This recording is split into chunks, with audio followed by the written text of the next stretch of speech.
à tous et spécialement à Monsieur Fathi Rqiq, mon professeur préféré. Je suis Amata Bessi, deuxième année master professionnel et je vais vous présenter mon émission Success Story.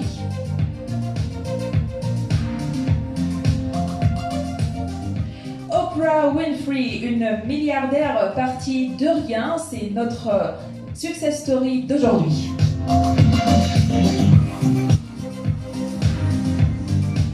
Née le 29 janvier 1954 à Mississippi, Oprah est la productrice et animatrice américaine de télévision la plus connue et la plus riche au monde. Elle est aujourd'hui la première femme noire milliardaire dans le monde. Or, à la base, rien ne destine Oprah à un tel succès. On va écouter maintenant notre premier extrait.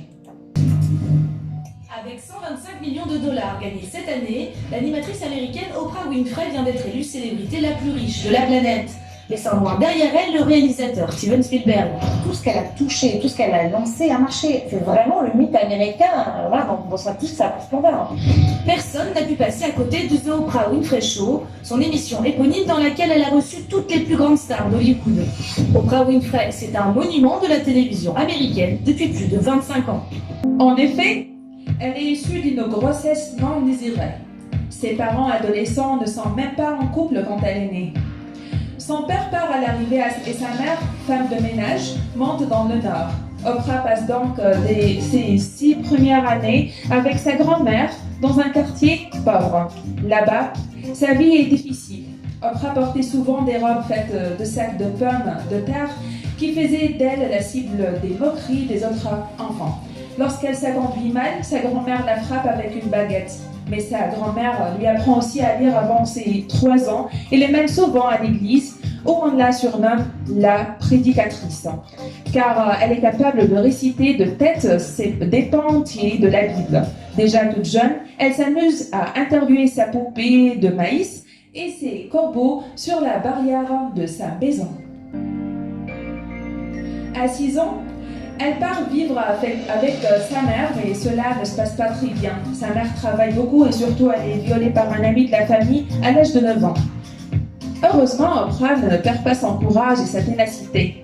Elle est tellement bonne élève qu'elle reçoit une bourse pour aller à l'école secondaire à l'âge de 13 ans. Là-bas, elle est élue The Most Popular Girl, la fille la plus populaire, et remporte un concours d'éloquence qui lui permet d'obtenir une autre bourse pour l'université de l'État de Tennessee, un établissement pour élèves noirs. Elle y étudie la communication. À 17 ans, Oprah se présente à l'élection de Miss Black America. Elle attire l'attention de la station de radio noire, Vol, qui lui demande de présenter les informations alors qu'elle est encore étudiante. 1991 when I was a contestant, that I just was so excited about being there. I considered it a major accomplishment just to get there and represent my state, Tennessee. I remember being... C'était un petit extrait où Oprah Winfrey parle de cette expérience. Donc on reprend, Oprah travaillant plus tard dans les médias locaux, elle est la plus jeune présentatrice des informations. Elle commence à se faire paraître un peu partout dans le pays. On lui demande ainsi de présenter le programme de télévision AM Chicago, diffusé le matin pendant une demi-heure. C'est le programme le moins regardé de la chaîne à son arrivée. Grâce à la présence d'Oprah, le programme parvient en quelques mois à dépasser des records d'audience. C'est devenu le programme le plus regardé de la chaîne. Alors évidemment, les producteurs sont ravis et le 8 septembre 1986, Oprah lance son propre talk show, The Oprah Winfrey Show, d'une heure entière. Personne n'a pu passer à côté de The Oprah Winfrey Show, son émission éponyme dans laquelle elle a reçu toutes les plus grandes stars d'Hollywood. Oprah Winfrey, c'est un monument de la télévision américaine depuis plus de 25 ans. Donc très vite, le programme, comme dans l'extrait, il devient le talk show numéro 1 des États-Unis. Et pour cause, son émission permet d'aborder des problèmes de société qui tiennent à cœur aux Américains, comme les abus, la géopolitique, les maladies, la philanthropie, l'homosexualité, etc. Dans son show Tout peut arriver, lors du premier épisode de la 19e saison, les 200 spectateurs présents dans l'émission ont ainsi gagné une nouvelle Pontiac G6 du Oprah tout craché.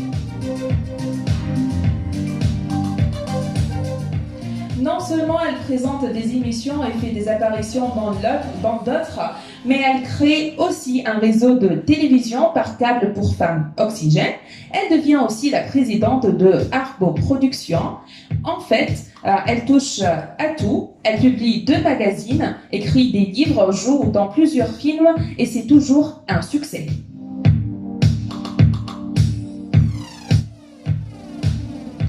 Quand elle annonce la sortie de son premier livre, les précommandes explosent et les ventes sont telles qu'elles battent le record du livre le plus vendu aux États-Unis. Record précédemment détenu par l'ancien président des États-Unis, Bill Clinton, pour son autobiographie My Life.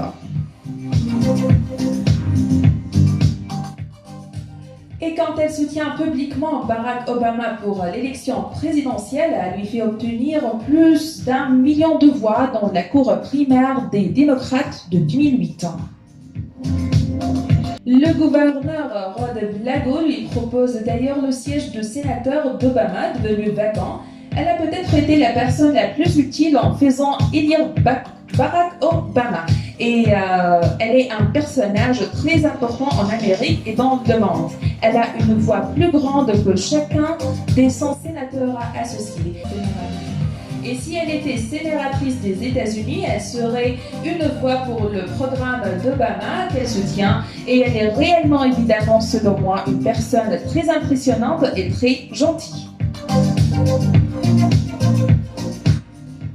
Amusée, Oprah lui répond qu'elle n'a pas assez confiance en elle pour être sénatrice.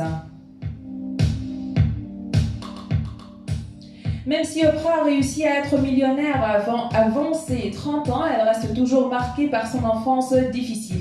La raison pour laquelle j'ai pris tellement de poids et vécu de si tristes histoires de relations abusives avec des hommes et que j'ai tant besoin d'être appréciée. J'ai eu besoin de chacun pour m'aimer parce que je ne m'aime pas beaucoup moi-même. Ainsi, je finissais avec ces hommes cruels et égoïstes qui me disaient à quel point j'étais égoïste. Et je disais, oui, merci, vous avez raison. Et je leur étais reconnaissante parce que je croyais ne rien mériter d'autre. C'est également pourquoi j'ai pris tellement de poids plus tard. C'était le meilleur moyen de me protéger de la désapprobation du monde. Et finalement, si son émission a si bien marché, c'est parce qu'elle a voulu éviter que d'autres femmes ressentent la même chose, car Oprah est avant tout un cœur en or. C'est une des plus grandes philanthropes du monde. En 2005, le Business Week montre qu'elle a déjà donné plus de 303 millions de dollars en œuvres caritatives. Elle est tout aussi généreuse avec ses proches pour remercier ses employés. Oprah les emmène eux et leurs familles, soit 1065 personnes au total, en vacances tout frais payés à Hawaï.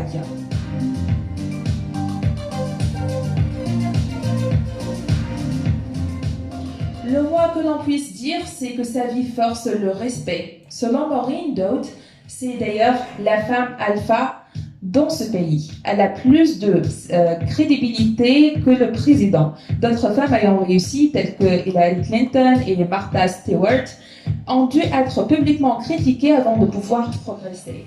Même Condoleezza Rice a dû se battre. Rien de tout cela n'est arrivé à Oprah. Elle est un modèle de réussite. Un cours d'histoire à l'université de Limois lui est même dédié, tant c'est une vraie figure historique de notre temps. La Go Girl par excellence. Je vais finir par la citation de Bill O'Reilly. Il a dit « C'est une femme qui est partie de rien pour devenir la femme la plus puissante.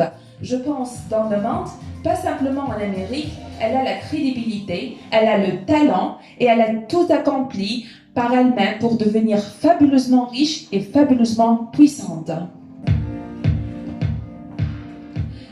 C'était notre success story d'aujourd'hui. Oprah Winfrey, un exemple très fabuleux. Donc, merci à tous pour écouter notre émission Success Story. À la prochaine.